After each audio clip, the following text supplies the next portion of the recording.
ESPN.com asked a panel of 200 people who have vast NBA experience, knowledge, and perspective which teams will experience the most turmoil this season. And the results are in. The top 5 are numero uno, the Kings, number 2, the Knicks, number 3, the Lakers, the Mavericks, and the Clippers. Stephen A., which team do you think will have the most turmoil this season? Well, I don't believe that the Clippers should be in the top 5. I think they'll be just fine. I would flip the Lakers and put them at number 2 and the Knicks at number 3. In the case of the Sacramento Kings, I would definitely put them number 1 because George Karl had better find a way to mend fences with DeMarcus Cousins. He's got to figure out a way to get that relationship steered in the right direction, because if he does not, it is going to be a problem for him for a long, long time to come, for as long as he lasts, because they're going to get rid of him. They're going to fire George Karl if George Karl doesn't find a way to fix this relationship. DeMarcus Cousins, from a talent perspective, is the best big man in basketball, as far as I'm concerned. He is lethal. He's big time. He's 24 and 12. It's automatic, too, no matter what the situation and circumstances are. And he clearly has no trust nor any love for George Karl, and he's incapable of hiding it. Somehow, some way, George Karl has lost trust from, his players, particularly DeMarcus Cousins. And his MO was being able to work with players and to cultivate relationships. Now, obviously, he's somebody that is an exceptional coach. The man knows the game of basketball, X and O's wise, knowing how to utilize guys, put him in the best position to succeed. George Karl is one of the best in the business. But particularly in this day and age with these guaranteed contracts, with the exorbitant amount of dollars that are being thrown out there, when there's a problem, the players are not the ones that are going to go someplace in most instances. It is going to be the coach. So somehow, some way, George Karl has got to fix that. I would say that the Lakers are a close second because Kobe Bryant is the Black Mamba. Kobe Bryant is a 5-time champion. Kobe Bryant, in all possibility, this could potentially be his swan song. Even though I'm hearing stuff about him in New York, I'll believe it when I see it. But in the end, what it comes down to is this, Skip Bayless. Kobe Bryant's going to be back. He's going to want to go out with a bang. He's going to be looking to shoot the ball. He's going to look for guys to step up and produce. And the personalities that they now have on this team, the Louis Williams, the Roy Hibberts, the Brandon Basses of the world, these are not punks. They are not going to back down to Kobe Bryant.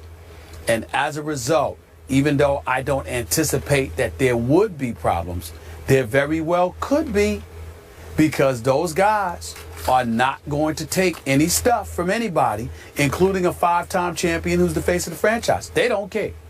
And so because of that, you never know the potential for friction that exists there. I would say Sacramento first, Lakers a close second, the Knicks third, because they're just dysfunctional by nature. And that's all I'm going to say about the New York Knicks today, because I'm in Los Angeles and I really, really don't want to depress myself. Speaking of Los Angeles, I cannot tell you how much I disagree with your assessment of the Clippers. You said they wouldn't even be in your top 5, right? They'd be down the list. Yeah. I got them at 1. Number 1 on my list would be the Los Angeles Clippers, coached by one Doc Rivers, for whom I have immense respect. I think Doc is going to be in for a long, hard basketball season that will test him to the max. Test him until even he might feel like he's about to break.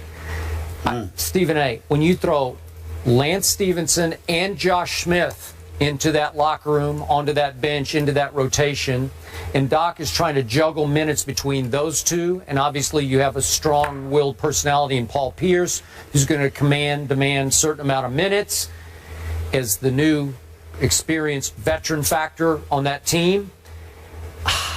I don't know if even Doc can pull that off. And then DeAndre Jordan, obviously in the offseason, made his quick decision to go to Dallas. Then he decommitted from Dallas.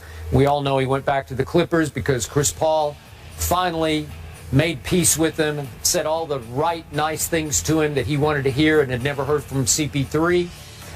I don't know if they make nice all year, because Chris is Chris, and he's 30 years of age, going on 31. And he knows in his heart of hearts it's time They were up 3-1 on the Houston Rockets in the conference semis, and they blew it.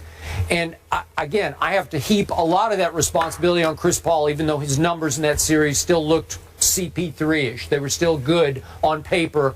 I thought, in principle, on the court, he wasn't the leader they needed him to be at that point. I expect him to have a big year, but I expect this team to suffer a little bit of the residue of blowing a 3-1 lead. Could get off to a rocky start, and you've got so many strong wills, so many outspoken personalities in that locker room. I don't know. I think you've got a volatile mix there. And I look, you went to the obvious one in Sacramento, George and DeMarcus. I like the heck out of both of them, frankly, and they have clashed publicly. I'm wondering if they've clashed so much publicly, it's so out there, that it will help them clear their air a little bit to where they'll at least coexist this year. And plus, DeMarcus Cousins. He's a different kind of cat. I know him. He's a different kind of cat. I love his game. I think he's big time. I think he's the best big man in the game. I think they would have been asinine to trade him. I don't think you let him go. You deal with him. But the thing about it is, for George Karl to get there and literally to be there for just a minute and talk about trading him or allow those rumors to get out there. That you can't do that. You got to know that this is a different animal you're dealing with here. You can't do that to DeMarcus Cousins. You can't do that. Well, and so because of it, I just consider it to be volatile. I know you sit there and say the Clippers, and yeah, the potential is there, but I just have so much faith in Doc Rivers as a leader, and I think the whole fiasco involving DeAndre Jordan helps them immensely, because a lot of the stuff that was being internalized got out. And because it got out and they realized what almost happened to them, I think CP3 is going to be an even better teammate. I think Blake Griffin deserves a lot of credit, because if you notice, no one really had a problem with Blake Griffin. And so because of that, I think he also assisted in bringing guys together. Paul Pierce is there now. He's a champion and he's a leader. Give credit where credit is due. I think you look at that, the fact that you added Paul Pierce to that locker room, and Paul Pierce was in Houston at DeAndre Jordan's house when all of that was going down too. The fact that all of that happened, I think the combination of Doc Rivers, Chris Paul, and Paul Pierce as your leaders with Blake Griffin. I'm going to give Blake Griffin some love here because he's a big-time player. And to be quite honest with you, he's a little bit sensitive and all of that stuff. But he's a good person. He's a good person. I think that when you look at it from that perspective, I think they'll ultimately be fine. In Sacramento, that's a different animal. And in Los Angeles, with Kobe's last season approaching, it could get very, very interesting. It really could. I didn't anticipate those two teams. Very interesting. I'm on record, and I'm not backing off that. Okay, we got you. Lack of faith in Doc Rivers, Skip. More First Take after the break. Keep it here.